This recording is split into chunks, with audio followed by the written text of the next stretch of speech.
Hopewell Chingono, who is one of, if not the most prolific journalist out of Zimbabwe, always stresses the need to read. Mukatarisa public discourse yaHopewell Chingono, be it per X, formerly called Twitter, be it per Facebook and other social media platforms, you always find him encouraging Zimbabweans to read more, to be more informed. So we want to start a session which we are going to call annotated notes.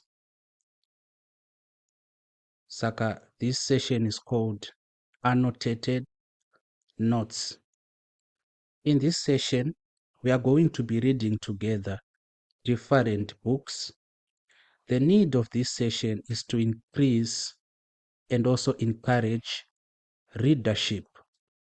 Kuti tiwedzere kuverenga uye tive the more informed. The book we want to look at first is a book by Ezra Klein, and this book is called Why We Are Polarized. This is the book we want to look at. And as you can see here, this is the cover of the book, Why We Are Polarized. And of course, it stresses and shows us that it is written by Ezra Klein. We want to go through the introduction. That is the introduction of the book.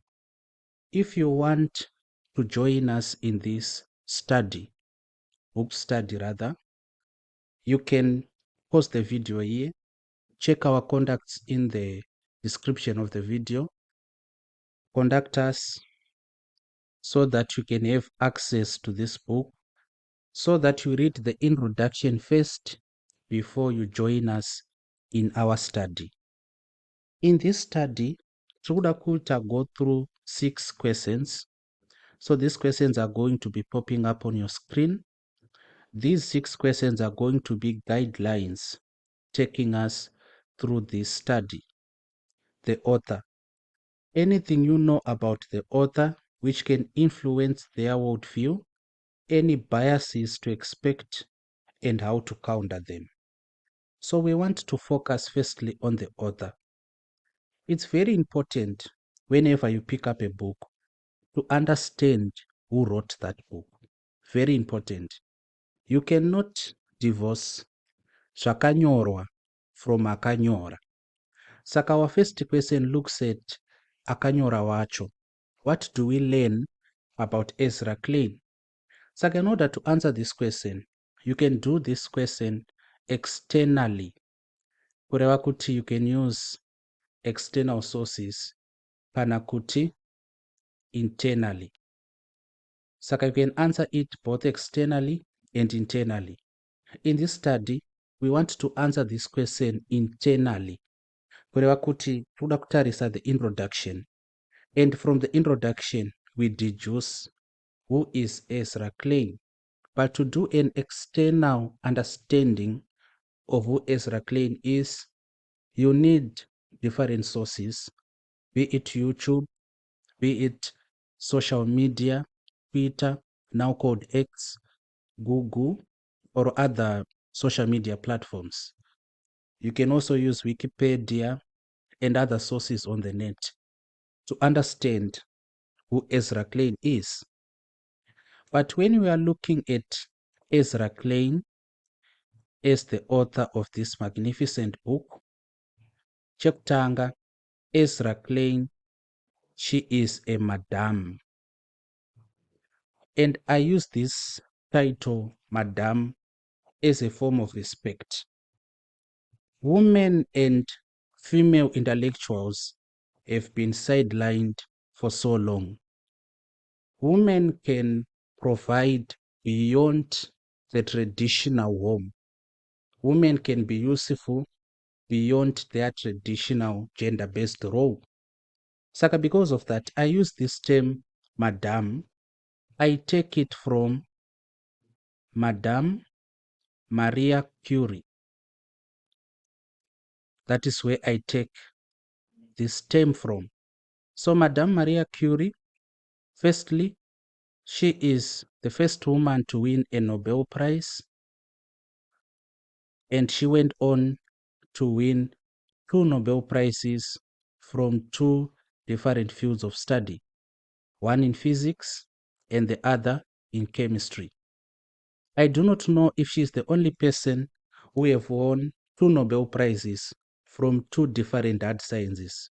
But I think if she is not the only person, she might be the only female who has done that, or she might actually be one of the few people who managed to do that. So Madame Curie, she is respected, especially in physical natural sciences, as a protege. And from here, I extract this title, Madame, as a form of respect. Every female intellectual, every woman who has contributed to the body politic of knowledge, I call her a Madame. So Ezra Klein, she is female, she is a Madame. Then secondly, from the introduction, we can learn kuti Ezra Klein, she is actually a journalist. And she's a journalist with pedigree.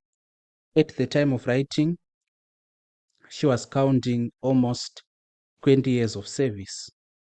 Saka kana munhu akanzi aita a certain career for 20 years, of course we can rightfully assume kuti that person, he or she, is a guru, a giant in that particular area, because 20 years is actually a lifetime.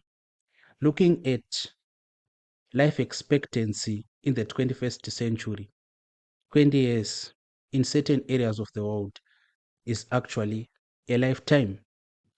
So Ezra Klein, she's a journalist with almost 20 years in that field. Then thirdly, Ezra Klein identifies herself as a liberal. Saka, this book we are going to be looking at the American political system, but of course we are going to be drawing parallels with the Zimbabwean political system. Why do we have to draw parallels? Because when we go out there and start engaging literature and start reading, our reason for reading is to derive lessons which can help us. So we are reading about American politics, but we are going to be drawing parallels with Zimbabwean and by extension, African politics. When we look at this term liberal, we are going to be understanding it soon. Tichitarisa the binary of liberalism and conservatism. So let us say this is American politics, and I want to call it Americanism. This is the term I'm going to be using. So Americanism, there is a binary in its politics. We have what is called liberalism. Then liberalism, do you know one's kunzi, the left. And if I am to point you to a person who is a beloved in the political left, Obama, Barack Obama. And from this now, we should also understand kuti ku-political left kunoku, liberalism, ndiko kune political party yema-Democrats. Obama was a Democrat and won the presidency under the Democrats' ticket. Then on the other side, we have what is called conservatism. And conservatism ndio zvakare inowanzo kunzi the right. A famous politician identifying as a conservative is Donald J. Trump, the current president of the United States. And from the political right, that is where we have Republicans. And Saka Ezra Klein identifies as a liberal. But why is this important? It is important because, as I have shown on this question, tati anything you know about the author which can influence their worldview. So this book is going to present a worldview, a school of thought. Bhuku richatipresenta with what is called a worldview. It is also called a school of thought. So we don't have to take everything we learn or read as law. We have to take it with the necessary scrutiny and skepticism. Kureva kuti zvatiri kuverenga hatifaniri kuzvitora sekunge tazviverenga mubhaibheri. Hatifaniri kuzvitora as absolutes. Kwete. Tofanirwa kuti zvataverenga totora zvinotibatsira tosiya zvisingatibatsire. So this worldview kana kuti school of thought yatichawana from this book inoita emanate from the belief system in a moon.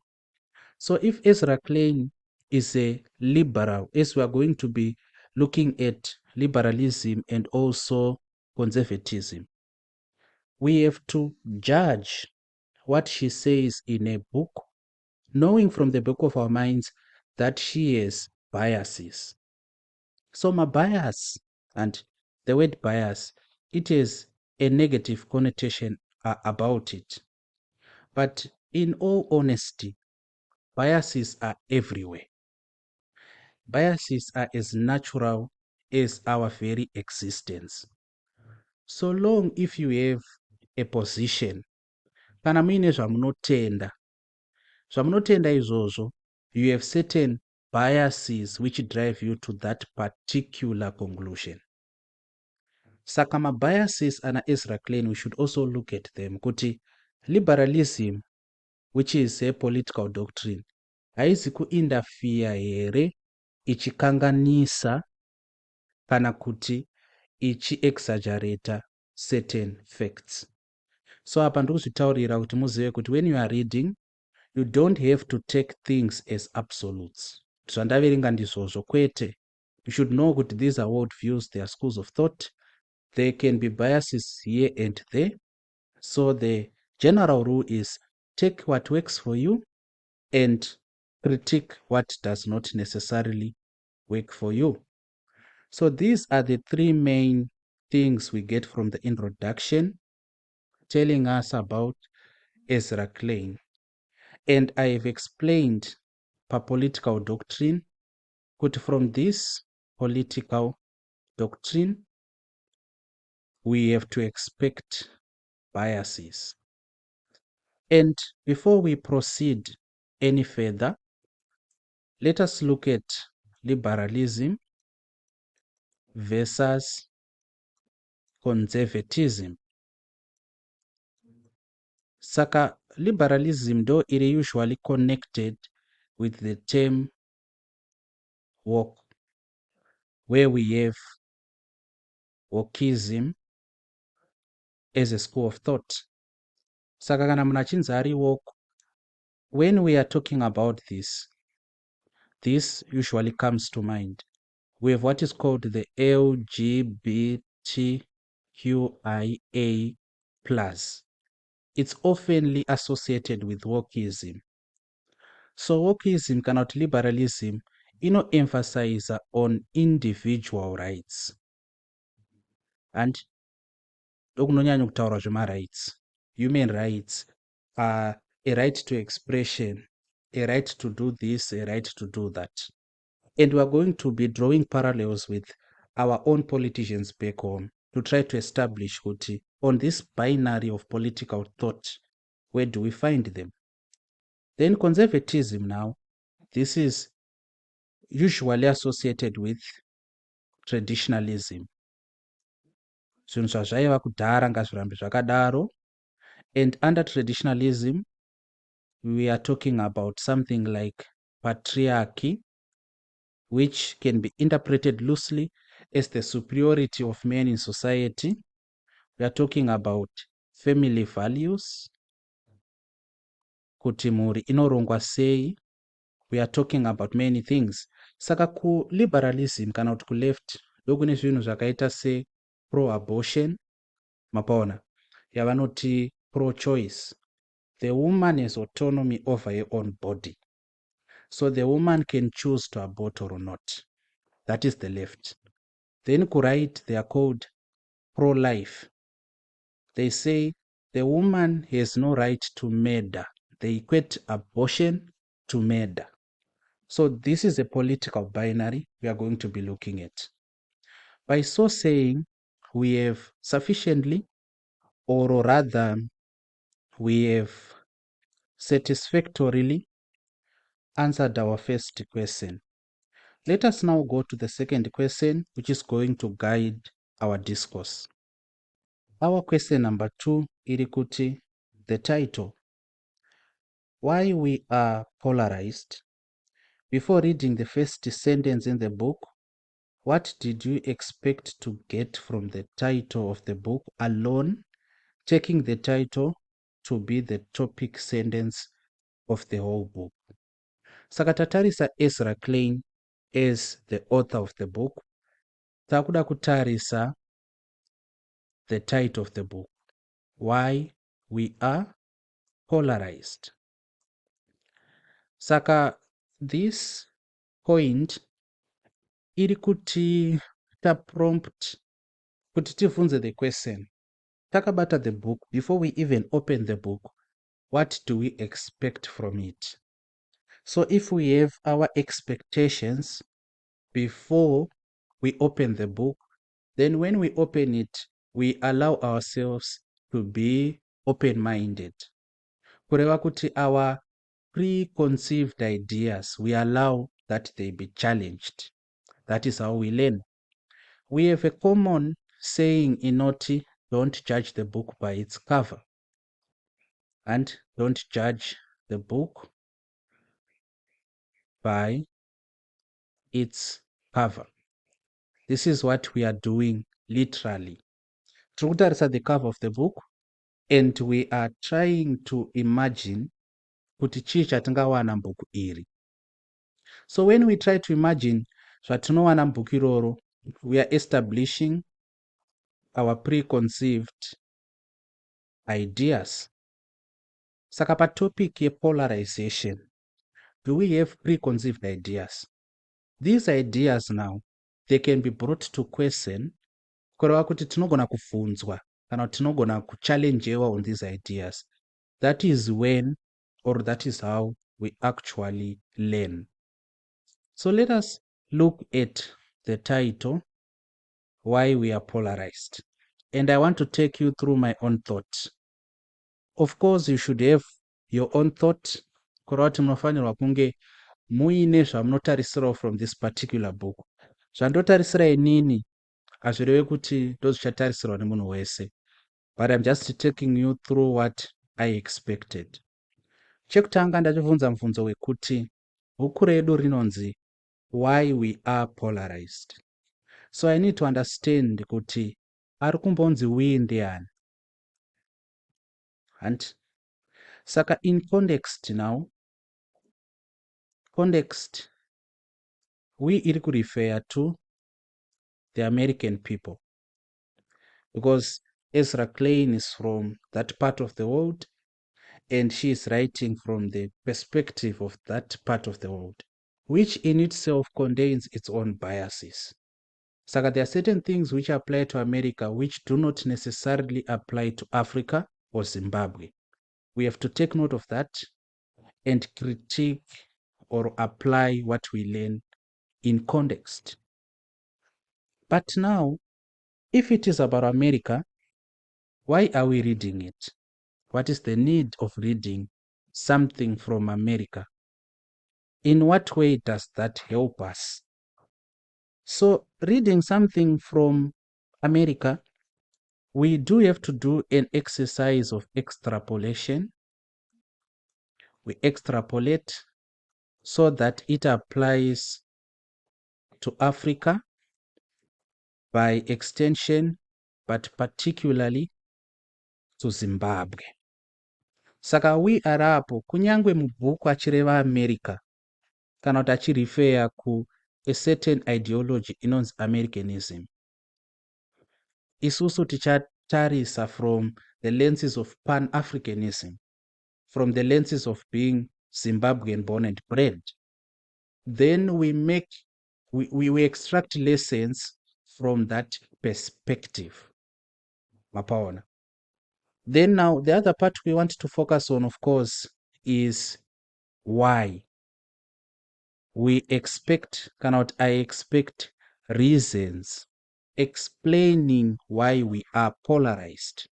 But that question, before we try to understand that question from another perspective, let us look at the word polarized. Saka polarized, it's taken from, of course, the word polar.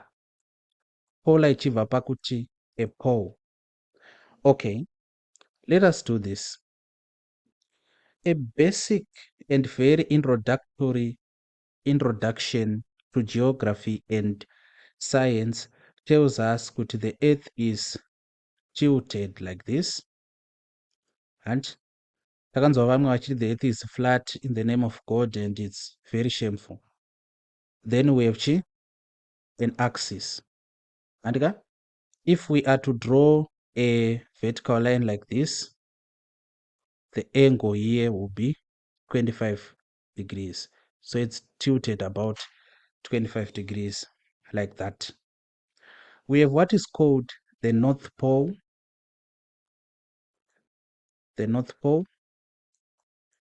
and we have what is called the South Pole. And saka chiti we are polarized, tiri kuti we are divided into two distinct groups which can never marry, which can never be united. Vamwe they belong to the north, vamwe belong to the south. Taking Nawenda Nchitaura, the book is going to argue, because I've read the introduction, we are going to imagine the north to be representing conservatism. It's representing the right. And the south representing liberalism. It's representing the left. And zviviri zvazvimbosangana. Hatina panosangana North Pole neSouth Pole. Even if we can understand it using magnetism, if we have a bar of a magnet, we have the north and the south, like this. Tikatora imwe magnet, tikaisa panapa. Magnet yacho kana ine also a north side kwebva yaita a south. Panapa we are going to experience a process called repulsion. And hadzitombosangani magnet idzi, dzinotopandirana ukure. They repel, repulsion, because it's a north and a north. Apana. But if it were a south, then we would talk about attraction. So polarization iri kutaura kusawirirana, kushayiwa unity. But kushayiwa unity kuri kurebwa apa kuri panhau yekuti vamwe vari kwavo, vamwe vari kwavo. Vari kwavari havatombodi kunzwa chinhu pamusoro pevari kune rimwe divi. Saka pane mukaha uripo. Let me give practical examples of polarization. So the practical examples of polarization I can think of, yekutanga, it's biblical. If you read scriptures like Ephesians chapter 2 and others, you are going to establish kuti zvinonzi panga paine mukaha between Jews and Gentiles. In so much, Jews and Gentiles vanga vasingatombomhoresani chaiko. It was not allowed kumhoresana, like literally kusanganisa maoko momhoresana kwaziwa. Vanga vasingatenderwi kudya vese. Panga paine a very serious division. So that's an example of polarization, Jews and Gentiles. Kureva kuti muGentile hapana chekumaJews chaanoda kunzwa nezvacho. Hapana chinhu chaunotaura chabva kumaJews chingamuconvinza in any way. You see? Then a Jew zvakare hapana chaanoda kunzwa chabva kumaGentiles. Chero kutodya vese hatodi. That's an example. Number 2, let us look at Zimbabwean politics. And for the longest time, panga paine futi polarization between the ruling party and what are called opposition parties. And this is recorded in history, the ruling party and any opposition party. Of course, in recent times, we can talk about the ruling party, ZANU-PF, right? It has always been the ruling party, but my opposition parties, aichinja. From early in 1980, we had opposition parties. ZAPU became an opposition party, but later merged into ZANU-PF, but now it seems as if it's a separate institution. We can talk of Zoom, that was also an opposition party once upon a time, and other opposition parties which contested in the 1980 elections. Then come 1999, that is where we had the MDC. Come 2005, 2006, the MDC fragmented into MDC Tsvangirai and MDC, I think it's MDC Mtambara, if I'm not mistaken. Then, of course, MDCT then fragmented into CCC and a faction of MDCT, etc. So opposition, chinongonzi opposition chete ne ruling party, they've been polar opposites. So there's a term we should know panapa. Kune zvinonzi zviri polar opposite. Hazvitombowirirani. Hapana chaunotaura semuruling party chinganzi yes nemunhu wekuopposition. Hapana chinotaurwa nemunhu wekuopposition chinonzi chiri right neruling party. That is the dichotomy iripo. That is kuva polarized. That is the sense we want to drive to. So is this good? Why are we polarized? Could we ask this question? Is it necessary to understand? Unity. The school I went to had a Latin motto in Unitate Stamusi. In Unitate Stamusi, it's Latin for united we stand. And of course, united we stand inozowedzererwa ichinzi divided we fall. So unity is very important for a nation, for a family, for any social grouping, for any organization. Unity is at the center of being strong. Even Jesus at one point is quoted to have said, a kingdom which is divided amongst itself cannot stand. That is to show the importance of unity.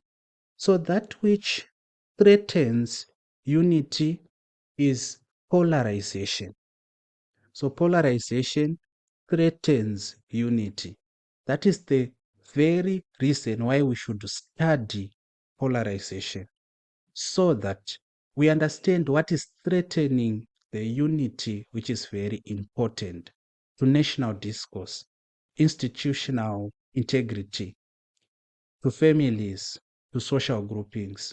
Unity is very important. So I think this question is very necessary to ask, and it's also very necessary to investigate, very necessary again to consider as we try to build institutions and also systems. Our question, connect point number 2, we were looking at the title, why are we polarized? Before reading the first sentence, what did you expect to get from the title of the book? Alone, taking the title to be the topic sentence of the whole book. So if you have studied English, you should know kuti pane inonzi topic sentence. Topic sentence is a sentence which tells you what the topic or subject of that particular writing is going to be. My English teacher, Mr. Chifungwa, taught us in Form 1 and Form 2 kuti kana tinyora composition, the first sentence in every paragraph should be the topic sentence of that particular paragraph. Because mutemo wekuchirungu unoti when you are writing an essay, each paragraph should contain one point, kana kuti one idea. So that one idea should be summarized in one sentence. Saka we are taking the title of the book, Why We Are Polarized, as the topic sentence of the whole book. Ndo zviri kutaurwa nebhuku iri. So what did I think? Polarization, I thought of obvious things. Ideology, for one. Saka zvinhu zvandafunga kuti ndizvo zvinhu zvinoti polarizer, it's ideology. What we believe and what we also do not believe. We can talk of politics. We can talk of social standing. Ava vane mari, ava havana. And many things you can add your own things we should think have a polarizing effect. But polarization, I want to stress, it's different from just division. Because we can have a division, we can have a disagreement. That's why varungu vachitaura vachiti you have to disagree agreeably. So there's something called disagreeing agreeably. And we are disagreeing hedu, hatisi kuwirirana pane zvatiri kutaura, but we are doing that agreeably. After that argumentation, after that debate, we shake hands. Umoenda kwake, umoenda kwake. Nothing has happened. Polarization takes us back to a very dark time in the history of Zimbabwe, 2008, where we had a group of people purporting to represent the ruling party and another group of people who were accused of being representing the opposition party. They were polarized in that blood was shed. And people know, this is an open secret, people know about that dark time in the history of the motherland. So that's polarization. Polarization, you don't shake hands when you disagree. Polarization, one might actually lose their life because you are not agreeing. Saka, polarization is disagreeing disagreeably. But you can disagree. So as we good, if we are not agreeing on something, we are polarized. No. Being polarized, you have to be polar opposites. Kureva kuti there is no occasion of agreeing. You are like zealots, but from opposite fraternities. Umwe muzealot ari kwake, umwe ari kwake. You are dogmatic on what you believe. That is what I want to stress. So I think we have done justice to number 2. Number 3, from the introduction, what are the main lessons we can derive which help explain what we hope to get from reading this book? So I think this question will be best answered when we go into the annotated notes inside the book, explaining different sentences which have got my attention as I was reading the introduction of the book. Number 4, in what way will the book help us understand our situation in Zimbabwe since it is written about America? I think we have explained this, Patanga Tshiti, even though it's written about America, but we can learn something from their own story. Number 5, what are the strengths of the book and also the weaknesses of the book when it comes to Zimbabwe? So the book is obviously going to have strengths. It's also going to have weaknesses. The strength, rather, let me start with the weakness. I think in Zimbabwe we deal with what I call a proxy democracy. We can also call it a quasi-democracy. It's not the same variant of democracy as is experienced in America. The teacher Mwalimu Kambarage Nyerere, there is a sentence which is attributed to him. That sentence says America is a one-party state, but because they are Americans, they made them two. Like in the history of America, it's statistically inconceivable kuti pachazomboita a president in America who does not belong to either the Democrats or the Republicans. So in that sense, they are also like a one-party state, but they just change faces here and there. We have such situations. In fact, this might actually be the established order. You can argue that this is the established order in every country under the sun, which is exercising what they call a democracy. There is that every form of democracy seems to have a dominant political establishment, which is in most cases the only party ruling. South Africa, the African National Congress.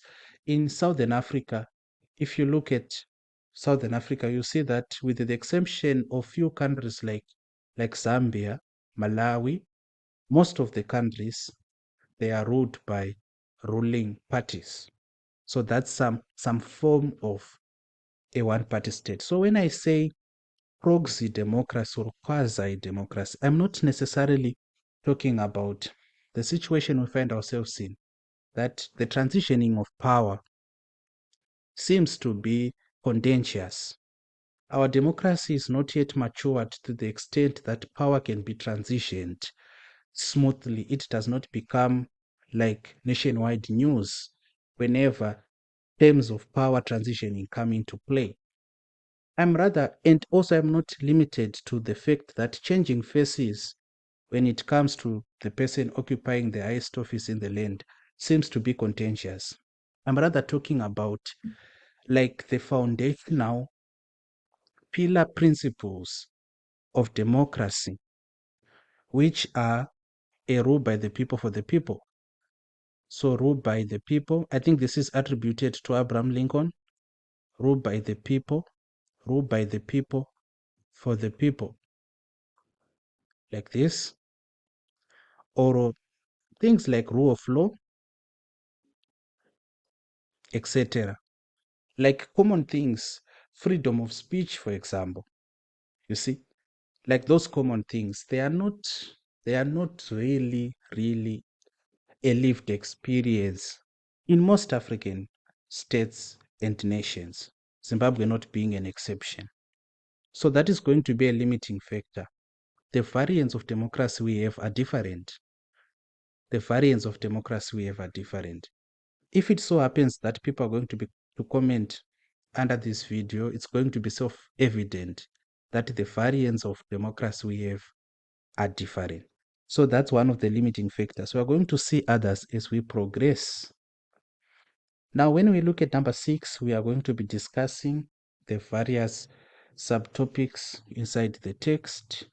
The first is what didn't happen. It's going to be really interesting, I tell you. Then we have thinking in systems, and lastly, rescuing identity politics. So this is part 1 of our discussion, looking at the introduction. Soon we are going to produce a part 2. Thank you for listening, and I hope we are going to enjoy this book together.